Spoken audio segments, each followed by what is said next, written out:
ये एक ऐसा लेजर तोप है जो धरती को चीर सकता है, ये देखने के लिए कि ये कितना मजबूत है। सीनियर जियोलॉजिस्ट ब्लेज ने पास के एक कठोर पहाड़ पर इसका टेस्ट करने का फैसला किया।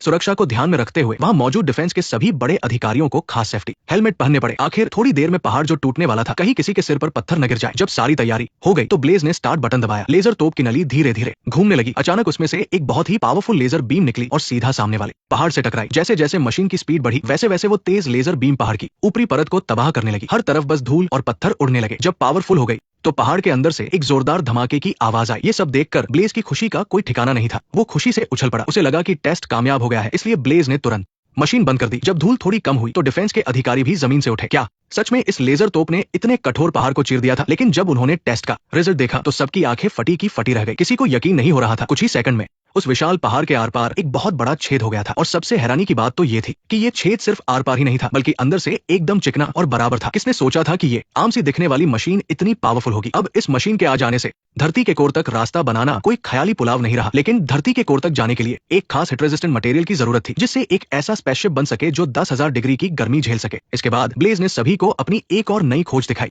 उसने एक जिंदा सफेद चूहे को एक छोटे से खास डिब्बे के अंदर डाला और फिर से उस लेजर तोप को चालू कर दिया। ठीक है, तैयार है, चलिए शुरू करते हैं। जब वो लेजर बीम सीधा डिब्बे पर पड़ी तो एक चमत्कार हुआ। डिब्बे के नीचे का कंक्रीट और डिब्बे के पीछे की मोटी लोहे की प्लेट और मजबूत दीवार, सब कुछ उस 10,000 डिग्री वाले लेजर से तुरंत पिघल गया। लेकिन उस डिब्बे को खरोंच तक नहीं आई। और उससे भी ज्यादा हैरानी की बात तो ये थी कि डिब्बे के अंदर का चूहा अभी भी जिंदा था और उछल कूद रहा था। ये तो बिल्कुल नामुमकिन सा लग रहा था। दुनिया में इतनी गर्मी सहने वाला मटेरियल कैसे हो सकता है? ब्लेज ने समझाया कि ये क्रिस्टल और बहुत ही ठंडे टाइटेनियम के मिक्सचर से बना एक खास मटेरियल है और ये एकदम सही काम कर रहा है। इस ज्यादा गर्मी सहने वाले खास मटेरियल का नाम है ऑब्टेनियम। ये सिर्फ 10,000 डिग्री की भीषण गर्मी ही नहीं सह सकता, बल्कि ये बाहर के प्रेशर और गर्मी को सोखने की ताकत भी रखता है और ये उस एनर्जी को मशीन को चलाने वाली पावर में बदल देता है। अगर हम इस मटेरियल से अपनी शिप बनाएंगे तो धरती के कोर में जाने पर जैसे जैसे गर्मी बढ़ेगी और हम जितना गहराई में जाएंगे हमारी शिप उतनी ही मजबूत होती जाएगी। और फिर लेजर तोप की मदद से हम बिना किसी दिक्कत के सीधे धरती के सेंटर तक पहुंच सकते हैं। ब्लेज ने एक और कपड़े को हटाया जिसके नीचे 2 लोगों के बैठने वाली कॉकपिट थी। उसने बताया कि इस प्रोजेक्ट का आइडिया तो बहुत पहले ही बन गया था, बस इसे शुरू करने के लिए बहुत सारे पैसों की कमी थी। अगर पैसे मिल जाएं तो एक ऐसी शिप बन सकती है जो धरती के कोर तक जा सके। पास खड़े एक आदमी ने मजाक में कहा, अगर ये सच में बन गई तो एलियंस भी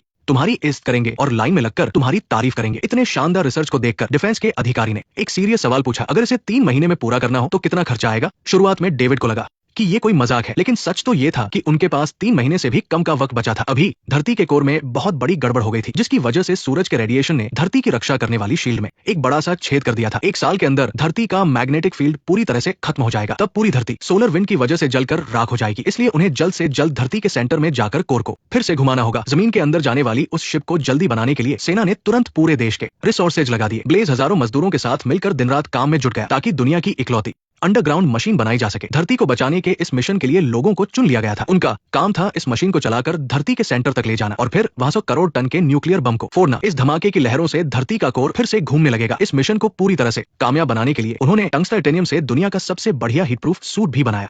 हालांकि इसका असर थोड़ा कम था, लेकिन ये किसी भी इमरजेंसी से बचा सकता था। अलग अलग फील्ड के ये 6 लोग अगले 3 महीनों में इस मशीन के अंदर रहने की ट्रेनिंग लेंगे। मजदूरों की दिन रात की मेहनत के बाद अंडरग्राउंड शिप का स्ट्रक्चर तैयार होने लगा। इस शिप को चलाने की जिम्मेदारी एस्ट्रोनॉट बेका और उसके बॉस को दी गई। उन्होंने हर दिन लगातार इसे चलाने की प्रैक्टिस शुरू कर दी। धरती को बचाने के इस प्लान पर तेजी से काम चल रहा था, लेकिन साथ ही आम लोगों में डर न फैले इसका भी ध्यान रखना था। टीम ने रैट नाम के एक टॉप हैकर को काम पर रखा ताकि सब कुछ सीक्रेट रहे और प्लान बिना किसी रुकावट के आगे बढ़े। लेकिन इसी बीच आसमान में एक अजीब सी बिजली चमकने की घटना फिर से हुई। ये इस बात का इशारा था कि धरती का मैग्नेटिक फील्ड तेजी से कम हो रहा है। हालात अब और भी ज्यादा खराब होने लगे थे। अभी कुछ देर पहले ही रोम का मौसम एकदम साफ था, लेकिन पलक झपकते ही वहां काले बादल छा गए। शुरुआत में वहां के लोगों को लगा कि ये बस नॉर्मल बारिश का मौसम है, लेकिन तभी अचानक घर के सारे लोहे और मेटल के सामान में करंट दौड़ने लगा। लोगों को इस बात की भनक तक नहीं लगी। तभी अचानक टीवी के सिग्नल उड़ गए। एक आदमी ने टीवी को फिर से चालू करने की कोशिश की, लेकिन अचानक लगे तेज झटके ने उसे हैरान कर दिया। बात यही खत्म नहीं हुई। आसमान से अचानक बहुत सारी तेज बिजलियां रोम के कोलोसियम पर गिरने लगी। देखते ही देखते पूरे शहर के लोग दहशत में आ गए। जैसे जैसे धरती का मैग्नेटिक फील्ड कमजोर हो रहा था, आसमान से भारी मात्रा में बिजली आउट ऑफ कंट्रोल होकर गिरने लगी, जिससे एक बहुत बड़ा तूफान आ गया। जमीन पर एक बहुत बड़ा और गहरा गड्ढा बन गया। इस तूफान की तबाही किसी मिसाइल से कम नहीं थी। मूर्तियां पल भर में चकनाचूर हो गई। रोम के कोलोसियम पर गिरी बिजली की पावर अपनी लिमिट पार कर चुकी थी, जिसकी वजह से एक जोरदार धमाका हुआ और वो बिजली का तूफान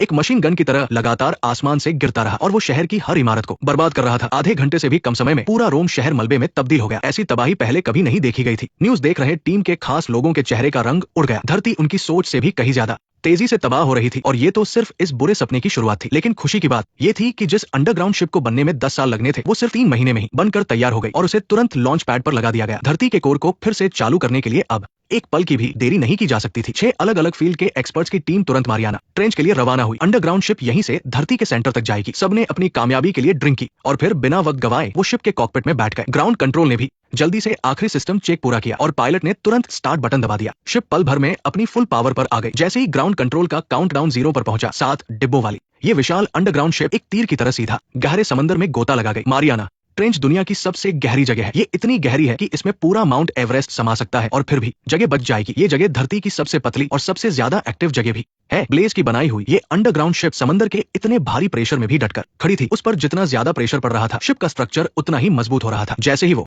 धरती के सबसे पतले हिस्से की तरफ बढ़ रही थी, अचानक समंदर के नीचे एक जोरदार भूकंप आया और धरती की प्लेट्स में बड़ी बड़ी दरारें पड़ गई। समंदर के नीचे पत्थर आपस में बुरी तरह टकराने लगे। बेतहाशा पानी अंदर घुसने लगा, जिससे वहां एक बहुत बड़ा भंवर बन गया। बदकिस्मती से उनकी शिप भी उस भंवर में फंस गई। बाहर निकलने का कोई रास्ता नहीं था। अपने तय किए गए रास्ते पर चलना अब मुश्किल था। हालात को देखते हुए ब्लेज ने तुरंत फैसला लिया और भंवर की दिशा में तेजी से गोता लगाने का ऑर्डर दिया ताकि वो पूरी ताकत से जमीन के अंदर जा सके। यूं ही फड़फड़ाने से बेहतर था कि खुद ही कोई रास्ता निकाला जाए। देखते ही देखते वो शिप अब